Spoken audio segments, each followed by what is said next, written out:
Hello friends, do you know what is the difference between void decree and irregular decree? तो चलिए जानते हैं सबसे पहले void decree and irregular decree में डिफरेंस। ये जानने से पहले हमें ये जानना जरूरी है कि डिक्री क्या होती है, what is the means of decree. तो चलिए जानते हैं इसके बारे में। सबसे पहले व्हाट इज डिक्री।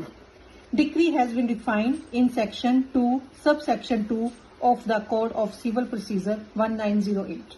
डिक्री का मतलब होता है कोर्ट का order. It is an official order जो उस कोर्ट के जज द्वारा प्रोनाउंस की जाती है। यह जजमेंट के अंत में लिखी जाती है। Now we will discuss about the meaning of void। What is the meaning of void? It means not valid और legally binding. Now what is the meaning of irregular? It means pass not accordance with law और procedure. जो decree मतलब law के procedure के according pass नहीं की जाती वो होती है irregular. Now what is the difference between void decree and irregular decree? It arises from a lack of jurisdiction.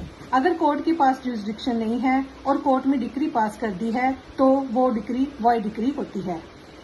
And irregular decree it arises from lack of territorial and pecuniary jurisdiction.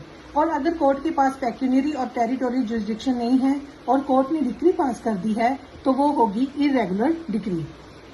अब void decree can be set aside by file, appeal, review and revision.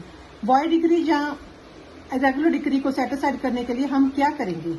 अगर void डिक्री को set aside करने के लिए हम appeal, review और revision file कर सकते हैं और साथ ही हम एक नया फ्रेश सूट फाइल भी कर सकते हैं। But in irregular decree we can file appeal, review and revision but we can not file a fresh suit.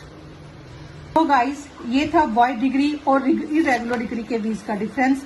I hope ये टॉपिक आपको क्लियर हो गया होगा। अगर कोई डाउट हो तो आप कमेंट सेक्शन में कमेंट करके मुझसे पूछ सकते हैं। आपको मेरा ये वीडियो पसंद आया तो please like, subscribe and share.